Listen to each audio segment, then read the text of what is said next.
cya mbere cy'inyandiko mu gitabo The Descent of Man cyanditswe na Charles Darwin avuga ko mu gihe kidatinze umubiri w'umuntu uzagenda ubura bimwe mu bice biwugize ndetse byinshi. Ibyo dusoma mu bitabo by'ubumenyi cyangwa science bisobanura neza uburyo umubiri w'ikiremwamuntu uhereye ku gihe cya kera wagiye uhinduka uko bwije n'uko bukeye. Isura, imiterere byose bigenwa n'uhereye ku gice cy'umuntu, byose bigenwa n'umubiri w'umuntu. Uhereye mu myaka miliyoni 5 ishize ubwo hari ubwoko bw'ikiremwamuntu bwahawe izina rya Dropithecus cyarishaga ibyatsi ndetse nticyashoboraga guhagarara ku maguru abiri nk'uko twe tubikora, kuko cyagendeshaga amaguru ane. Ibi twe twita amaboko nabyo byari amaguru nyine.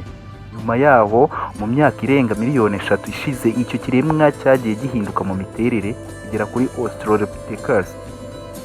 Ubwoko bwaje kuvaho habaho Homo erectus, ubu bwariho mu myaka 250 ishize, ndetse uyu munsi uburiho nibwo twebwe bwitwa Homo sapiens. Ayo moko atandukanye twavuze n'ayo tutavuze yagiye ahindagurika mu buryo butandukanye kandi bikagenwa n'igihe. Ntabwo uko tugaragara ari kumwe. Hari bimwe mu bice by'umubiri wa muntu byagiye biburirwa irengero, ndetse n'ibindi bice bihindura isura y'uko byagaragaraga mbere y'uko bigaragara uyu munsi. Iki ni ikiganiro menya ko cya PNP Empire. Njye nitwa Tiyunsanze. Vuze ngo havutse umuntu baba bashingiye ko wavutse afite ibice byuzuye by'umubiri biranga umuntu. Uvutse adafite umutwe, igihimba, amaguru ndetse n'amaboko, cyangwa akabura kimwe muri ibyo bice, ntabwo yakitwa umuntu, kereka agize ibyo atakaza nyuma y'uko avutse. Umwanditsi wavuga yuko bimwe mu bice bigize umuntu cyangwa se ibyo byari bigize umuntu bisa nkaho nta mumaro bigifite ku mubiri w'umuntu nk'uwo nguwo. Mu gitabo cye agaragaza urutonde rurerure cyane rw'ibice bitandukanye biri ku mubiri w'umuntu, imbere cyangwa inyuma ku mubiri wacu, ariko twebwe abantu tutagikeneye. Mu myaka cyangwa se mu mwaka wa 2523 hari abazaba batikibuka yuko ibi bice byabagaho, batibukwa ku bantu kuri icyo gihe.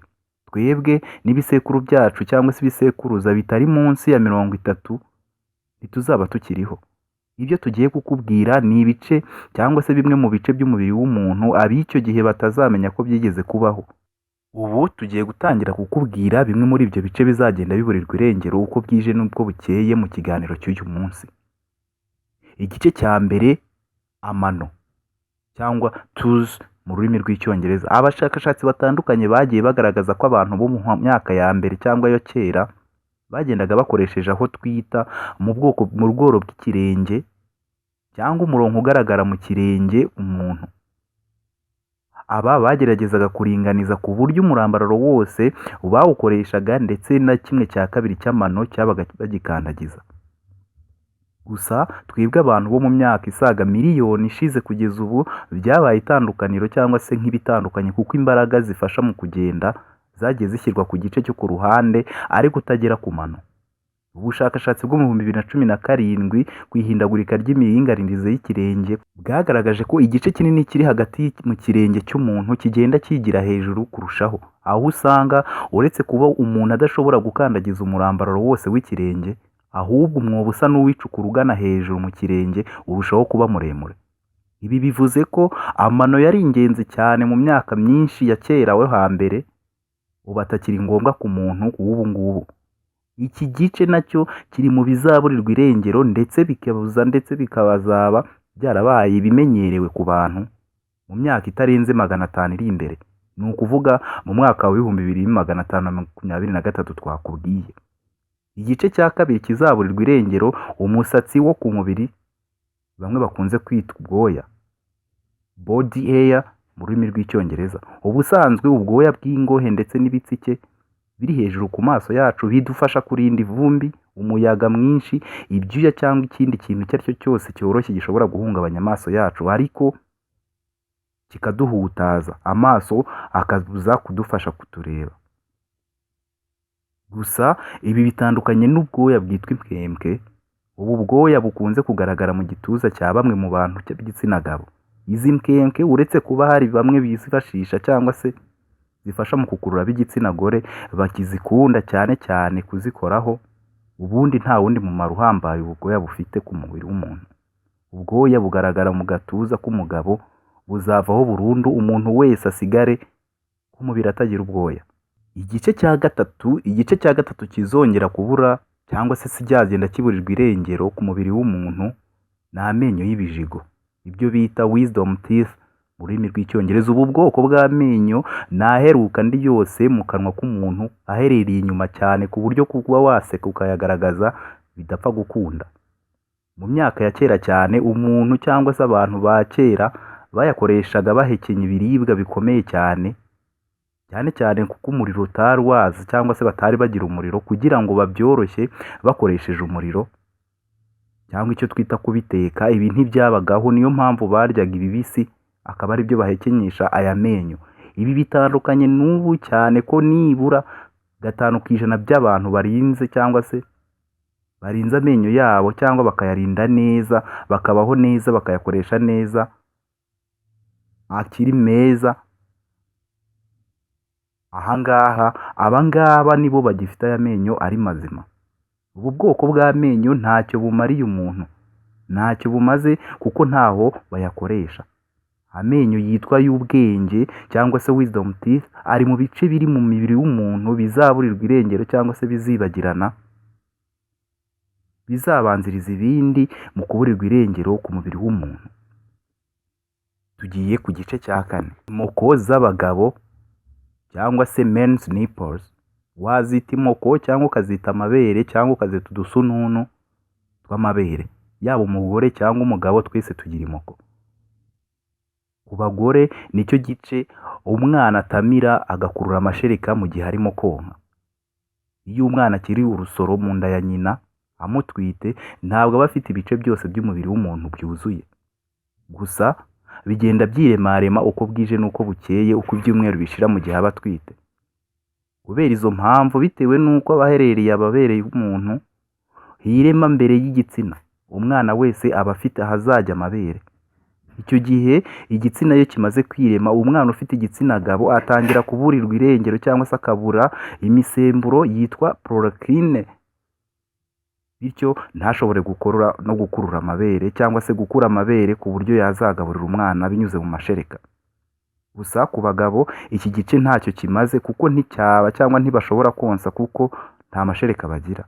Ubushakashatsi buvuga ko mu minsi iri imbere abagabo bazaba batakigira icyitwa imoko cyangwa se amabere ku mubiri wabo, ku gice cy'ahari kujya amabere.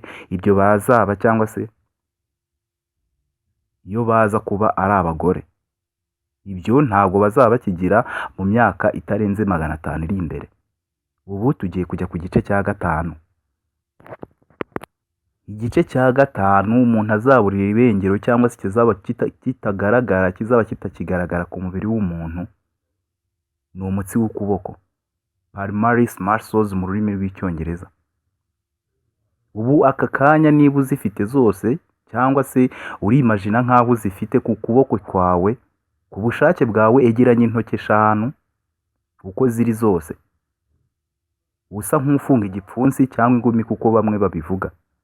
Niba wabikoze use nk'ushyizeho imbaraga cyangwa se nk'ushyizemo imbaraga, ureba aho ukuboko kwawe guteranirijwe n'ikiganza cyawe, urahita ubona imitsi 3 minini ku kuboko kwawe, aho umutsi uruta iyindi imbere y'uwo uri hagati. Ubu abantu barenga 11% by'abantu batuye isi, ni ukuvuga abagera kuri miliyoni 770 muri miliyari 7 z'abatuye isi, uwo mutsi ntawo bagira. Uyu ni umutsi muremure uva ku nkokora ukagera mu rukenyerero rw'umuntu imbere mu mubiri. Ubu wahitamo kuwugumana mu gihe ukunze kurira cyangwa se kurira ibi byo mu biti cyangwa kurira imisozi mu buzima bwawe, ari byo ukora kenshi. Nubwo buzageraho uwo mutsi ukibagirana, ariko ababayeho burira ibiti ndetse n'imisozi nibo bantu bazawukumbura cyane, kuko urabafasha mu bijyanye no kurira kugira ngo ukomeze iyo bafashe ku giti cyangwa imigozi. Uyu mutsi w'ukuboko palmaris muscle nawe uri mu bice bizaburirwa irengero mu myaka itarenze 500, ni ukuvuga mu myaka mike iri imbere. Ubu tugiye ku gice cya 6, urubavu rwa 13, icyo bita 13 rib mu rurimi rw'icyongereza. Ubusanzwe umuntu agira imbavu 12, akagira 13 ari kuri bamwe, hakaba n'abagira 14. Gusa inyamaswa zo zigira imbavu nyinshi biterwa n'igikoko icyo ari cyo cyangwa se n'ikiremwa icyo ari cyo. Ku bantu nizo zizwi. Ababyara bacu ba hafi ku bijyanye n'imiterere cyangwa se n'ibinyabuzima cyangwa n'uko turemwe nk'abantu, abo nta bandi ni chimpanze. Inyamaswa zo mu bwoko bwa chimpanze nizo zigereranywa nk'aho ari ababyara b'abantu ku isano ya hafi. Ni chimpanze ndetse n'ingagi zikaba zigira imbavu nyinshi zirenga ku zo twe tugira. Benshi muri twe tugira imbavu 12 gusa nk'uko twabikubwiye. 8% ry'abantu bakuru cyangwa se abantu 8 mu bantu 100 b'abantu bakuru baba bafite urundi rubavu rurengaho. Ni ukuvuga urubavu rwa 13. Uretse kubura urubavu nta kidasanzwe rufasha umuntu cyangwa mu mubiri w'umuntu, ruri muri bimwe mu bice bizaburirwa irengero bitazaba bikigaragara mu gice cy'umuntu cyangwa se mu kiremwa muntu. Ni ukuvuga ni igice kizagenda gitakara uko umwaka wiyongereye ku wundi. Mu myaka iri imbere buri muntu wese ntabwo azaba afite urubavu rwa 13. Ibyo bizaba byaribagiranye. Icyo tugiye kukubwira ni igice cya 7 umuntu azaburira irengero mu myaka iri imbere ya hafi. Iki nta kindi ni imihora yo mu isura, paranasal cyanosis. Ibi ngibi iyo urebye mu isura y'umuntu ubonamo ukuntu umuntu agiye atandukanye, hamwe harimo imwobo cyangwa se hamwe harimo ibikingirije nko mu binsi y'ibitsike by'umuntu ijisho ryinjiyemo. Iy'izuru uko imbere y'izuru hameze harimo undi muhora. Mu isura y'umuntu uva ku mazuru werekera ku matwi ariko utarenze santimetero 2 cyangwa 1 hagaragara umwanya usa nk'umuhora cyangwa cyanosis mu rurimi rw'icyongereza. Ubundi umumaro wa paranasal cyanosis nta wundi uretse kurinda umuntu guhuhwa n'umuyaga mwinshi mu isura ndetse no kugira uruhare mu gukurura cyangwa gukura kw'isura, ndetse ukanarinda icyakomeretsa isura y'umuntu. Iki gice mu minsi mike ntikizaba kikigaragara cyangwa se ntikizaba kikigaragaza mu mubiri w'umuntu. Darwin we avuga ko uretse kuba ari iki gice kizazuma iki gice ari igice kitazatuma imirongo yo mu isura cyangwa se gituma ikura, nta kindi kimaze. Iki gice nacyo tuzakiburira irengero mu minsi mikeya. Abantu bazabaho nta mihora yo mu isura bafite iyegera amazuru cyangwa itari iyo ngiyo. Ubu tugiye kukubwira ku gice cya 8 umuntu azaburira irengero cyangwa se kitazaba kikiri ku muntu mu myaka mike iri imbere. Igice cya 8 twakubwiye cyangwa tugiye kukubwira ni igice cy'imitsi yo mu matwi idasanzwe. Mu cyongereza bayita extrinsic ear muscles. Ubusanzwe ibinyabuzima birimo inyamaswa hafi ya zose zirimo urukwavu, ihene, imbwa ndetse n'inka bifite ubushobozi bwo kunyeganyeza amatwi yabyo igihe babishakiye ndetse bikabinyeganyeza uko bishaka. Ndetse n'iyi mitsi ifite n'uburyo isohokamo cyangwa se isohoramo urusaku rukagera hanze iyo biri kuba. Ku bantu bamwe na bamwe bajya babikora. Iyi mitsi niyo ituma bamwe mu bantu nawe ushoboka kuba uzi banyeganyeza amatwi yabo mu gihe babishatse. Gusa si buri muntu wese ushobora kubikora. Kera niba ubyibuka mu rungano wakuriyemo wasangaga hari umwe mu bana barenga 30 ushobora kunyeganyeza ugutwi kwe atagukozeho. Ibi yabikoreshaga imitsi yo mu matwi idasanzwe yitwa extrinsic ear muscles. Iyi mitsi ntabwo ari buri wese ushobora kuyiyobora uko abishatse, ariko inyamaswa zo zirabikora. Nicyo zikoresha izo zinyeganyeza amatwi yabo. Nyuma yo kubikoraho ubushakashatsi, Darwin avuga yuko imitsi nta mumaro ifite. Nta mumaro igifitiye umuntu, ikaba ari kugenda ikendera nayo nta bantu benshi batakiyifite. Ubu ngubu bizageraho na wa wundi umuntu ushobora kunyeganyeza ugutwi ntibizabe bigikunda. Ni mu myaka mikeya iri imbere. Igice cya 9 tugiye kukubwira ni urubavu rwo mu ijosi, icyo bakunze kwita neck rib. Ni urubavu rwegera ijosi cyane.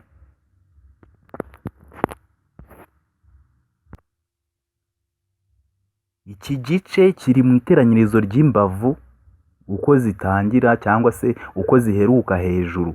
Uturutse hejuru n'uturutse hasi hari imbavu zitandukanye. hejuru hari izitangira no hasi hari izisoza iyo tubaze duturutse hejuru. Ubundi bwo uru rubavu ruherereye hejuru cyane cyane ku ruhande rw'ibumoso, ariko hari n'abarugira iburyo, hari n'abarugira rukaza rukitambika rugahuza imbavu zombi ruturutse ibumoso cyangwa rugaturuka iburyo, rimwe na rimwe rukaba ku ruhande rumwe. Ubu rusigaranye umuntu umwe mu bantu 100 batuye mu isi. Ufasha abantu 100, umuntu umwe niwe ushobora kuba afite urubavu rwa 13 ruri hejuru. Ubusanzwe abantu bamwe barugira iburyo cyangwa ibumoso cyangwa bakanazigira zombi. Ni ukuvuga bakarugira ibumoso n'iburyo, ariko rwiyongera ku mbavu zisanga umuntu aba afite. Ku bafite rumwe muri izi mbavu zombi bakunze guhura n'imbavu cyangwa se n'ibibazo bigiye bitandukanye by'imbavu, harimo n'iby'imitsi ndetse n'iby'imiyoboro. Gusa nubwo bagira ibi bibazo ntacyo biba bitwaye mu buzima busanzwe, kereka iyo hagize ikibazo kiba. Iki gice cy'umubiri nacyo kiri mu bigiye kuzaburirwa irengero, umuntu akazabaho atagifite mu myaka irenga 500 iri imbere cyangwa munsi yayo. Ni ukuvuga kiri mu bice 11 twaguteguriye bizaburirwa irengero mu muntu cyangwa mu kiremwa muntu. Igice cya 10 tugiye kukubwira ni akarindajisho ka gatatu cyangwa third eyelid. Umuntu aba afite ikintu kirinda ijisho bigiye bitandukanye. Iyo uhereye ku bitsike ukamanuka, hari ikindi gihu cyohereza ijisho cyangwa se igihu kinini cy'umubiri cyorosha ijisho. Ibyo kigaragara iyo usinziriye, ariko iyo ukanuye kiba kizamuye kikajyamo. Ni ukuvuga ngo si icyo gice, ahubwo ni igice kiri ku ruhande, ahakunze kuba cyitwa ikinogori, bamwe niko bakunze kucyita. Ni ikiri nk'inyama kigaragara ku musozo w'ijisho, ariko wegerera ku zuru aho ritangirira. Abakurambere basanzwe b'inyoni n'inyamabere zishobora kuba zifite ururondogoro ku kurinda ijisho no guhanagura imyanda. Nicyo gice iki ngiki kimaze. Bihanagura imyanda y'umuntu cyangwa se inyamaswa, dore ko zo zigira akarindajisho ka gatatu kanini cyane bigaragara nk'inyama. Ni igice kiri ku mwanya wa gatatu uvuye hanze wegera ijisho. Iki gice kigaragara nk'inyama ishyigikiye ijisho. Kigaragara hanini ku mpera z'ijisho zerekeye itangiriro ry'izuru nk'uko twakubwiye. Iyo ukanuye cyane cyangwa ugatunura amaso nk'uko bamwe bakunze kubivuga, iyi nyama ihita igaragara. Niyo ibigaragara cyangwa se bakayita ikinogori bamwe na bamwe. Iki gice kizavaho mu bice bigize umubiri w'umuntu ntikibe kikibukwa. Ni ukuvuga ngo umuntu azaba afite amaso ahura hirya no hino, nta wundi mwanya ugaragayemo. Igice cya 11 tugiye kukubwira cyitwa coccyx. Coccyx ni agagufa cyangwa se akayoboro gatoya k'amagufa. Ni ukuvuga ngo gaherereye aho amagufa yo mu rukenyerero ateraniye cyangwa mu rwicariro. Iyo umuntu agiye kwicara, aka kagufa gaherereye hagati. Aka gagufa kameze nk'umurongo uri hagati w'ibihande yombi cyangwa se ibihande bibiri bihuza igice kimwe n'ikindi cy'impyiko. Gakozwe n'imiyoboro 4 ituruka ku rutirigongo kahageze cyangwa se kahahagitsemo, kagahereza impyiko cyangwa se impere z'urucariro rw'urwicariro ku muntu. Iri gufwa rifite irindi zina ryitwa tailbone mu rurimi rw'icyongereza, bivuze ni igufa ry'umurizo. Rikunze gufatwa nk'abagore cyangwa se rigafatwa nk'aho rifasha abagore. Rikunze gufatwaho n'abagore batwite mu rwego rwo kwishingikiriza ndetse n'uburyo bwo kubongerera imbaraga, bakanarikoresha mu buryo bw'itumanaho n'abana batwite. Iri gufa naryo coccyx rizaba ritakibukwa cyangwa ritakibarizwa ku bice bigize umubiri w'umuntu mu myaka mike iri imbere. Ku bagore iri gufa rizaba ari ikintu gikomeye cyane kuribura, ariko benshi ubu ngubu nta n'iryo bafite. Rigenda ribura, ubu kwishingikiriza bakazajya bakoresha ubundi buryo bwo gufata ku kintu baturutse imbere cyangwa se bakicara. Aha niho dusoreje ikiganiro cyacu Menya ko cya PNP Empire. Njyewe nitwa Tiyunsanze. Ciao ciao.